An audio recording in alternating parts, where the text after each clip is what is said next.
बिस्मिल्लाहिर्रहमानिर्रहीम। स्टूडेंट्स, पिछले लेक्चर में जैसा कि मैंने आपको बताया था कि डाइंग सन जो है वो कंप्लीट हो गया था, तो उसके बाद हमने ये चैप्टर स्टार्ट किया था यूजिंग द साइंटिफिक मेथड, साइंसी तरीक़ाकार का इस्तेमाल। दूसरा चैप्टर है, सेकंड चैप्टर। इसमें थोड़ा सा पहले इसका इंट्रोडक्शन समझ लें।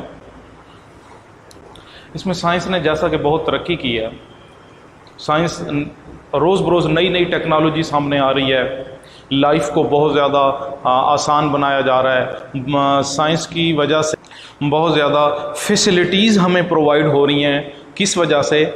साइंस की वजह से। साइंस जैसे जैसे आगे बढ़ रही है, टेक्नोलॉजी जैसे जैसे आगे बढ़ रही है, वैसे वैसे लाइफ के अंदर आसानियाँ आ रही हैं, फैसिलिटीज़ आ रही हैं, आगे बढ़ने के ज़्यादा से ज़्यादा मौके पैदा होते जा रहे हैं।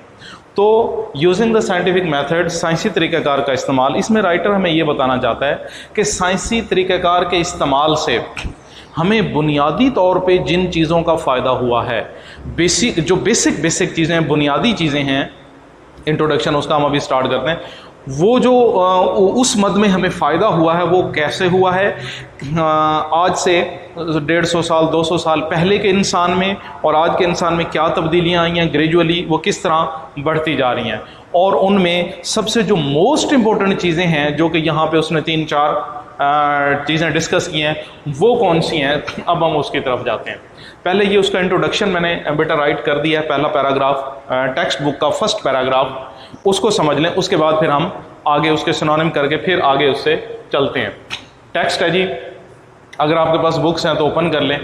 All of us have benefit greatly from the use of scientific method in solving the problem such as dealing with the maintenance of health. इसको हम नंबर 1 का नाम दे देते हैं जी। वो ये कहना चाह रहा है जी, साइंटिफिक मेथड के इस्तेमाल से वैसे तो हम बहुत ज़्यादा बेनिफिटेड हुए हैं, बहुत ज़्यादा बेनिफिट उठाया हमने, लेकिन जो सबसे ज़्यादा इंपॉर्टेंट चीज़ है वो है मेंटेनेंस ऑफ हेल्थ। नंबर 2 है जी the production and preservation of food. Production, पैदावार, इसको हम नंबर 2 का नाम दे देते हैं। प्रोडक्शन, पैदावार, प्रिजर्वेशन, खुराक का महफूज करना। Production and preservation of food, ये दूसरी चीज होगी। The construction of our homes, इसको नंबर 3 का नाम दे दें। And improvement in communication, communication के अंदर जो बेहतरी आई है उसको नंबर 4 का नाम दे दें। ट्रांसपोर्टेशन, इसको नंबर 5 का नाम दे दें। और number 6, people themselves have also been change. ये 6 बुनियादी चीज़ें, बुनियादी जो पॉइंट हैं जिनको हमने इस चैप्टर के अंदर डिस्कस करना है, वो ये 6 चीज़ें हैं। Number 1, maintenance of health, production and preservation of food, construction of homes, improvement in communication, transportation, और लोगों का चेंज हो जाना, people themselves have been change. और ये राइटर हमें ये कहना चाहता है कि साइंस के इस्तेमाल से वैसे तो हमने बहुत सारा बेनिफिट उठाया है, हम सब बेनिफिटेड हुए हैं अपने प्रॉब्लम्स को सॉल्व करने में, डिफरेंट जो इंसान की लाइफ में प्रॉब्लम्स आते हैं उनको सॉल्व करने में। सबसे पहले उसने बात की है जी सेहत की, फिर खुराक की पैदावार और उसके महफूज करने की, फिर घर बनाने की, फिर कम्युनिकेशन की, फिर ट्रांसपोर्टेशन की, और लोगों के चेंज होने की। लोगों के चेंज होने से मुराद लोगों का रवैया, लोगों की थिंकिंग टुवर्ड्स लाइफ, जो लोगों की अप्रोच होती है वो कैसे चेंज हुई है। आज से 100-200 साल पहले टुवर्ड्स लाइफ लोगों की अप्रोच क्या थी और आज क्या है, ये यहाँ वो ये कहना चाहता है। यानी जब कोई वाक़या होता था तो उस वाक़ये के बारे में लोग पहले क्या सोचते थे, आज क्या सोचते हैं। यहाँ लोगों के चेंज होने का मतलब ये है, इसका ये मतलब है। Today we are better able to explain happenings which used to be considered strange and mysterious. Strange, अजीब, मिस्टीरियस, पुरइसरार, स्ट्रेंज, अजीब।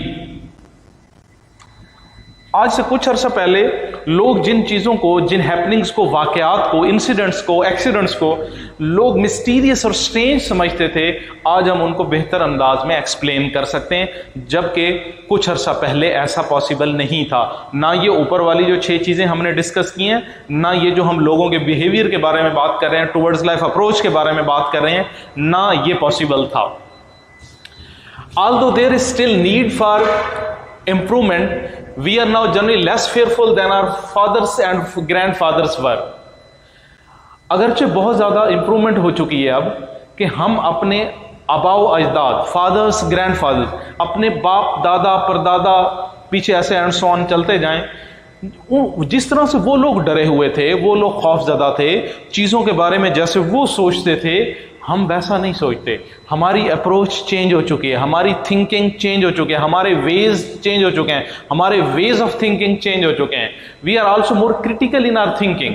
हम अब क्रिटिकल हो गए अपनी थिंकिंग के अंदर, लॉजिकल हो गए हैं। क्रिटिकल, लॉजिकल यानी हम हर बात को रीजन के साथ लेते हैं, हम हर बात को एक लॉजिक के साथ लेते हैं।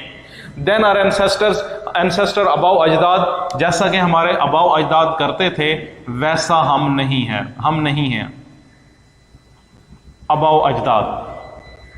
This lesson should help you understand how the use of scientific method has improved living conditions and changed people. इस लेसन को जो कि हम स्टार्ट करने के लिए जा रहे हैं, क्योंकि अभी तो हम इंट्रोडक्शन कर रहे हैं ना, हम स्टार्ट करने के लिए जा रहे हैं, ये हमारी हेल्प कर सकता है अंडरस्टैंड करने में।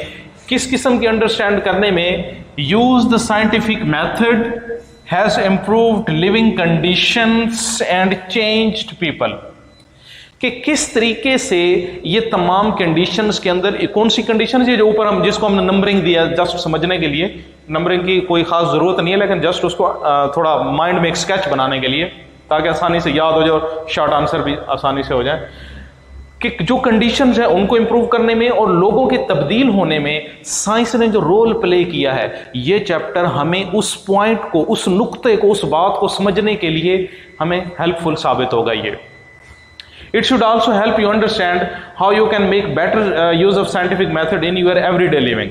और फिर दूसरा फ़ायदा ये होगा इस लेसन को पढ़ने के बाद, पहले तो हमें पिछली बातें पता चल जाएंगी कि इंसान के बिहेवियर कैसे चेंज हुए हैं, हमारी जो बुनियादी ज़रूरियात, हमारी इंसान की लाइफ की जो बुनियादी ज़रूरियात थी उनके अंदर कैसे कैसे बेटरमेंट आई है, इम्प्रूवमेंट आई है।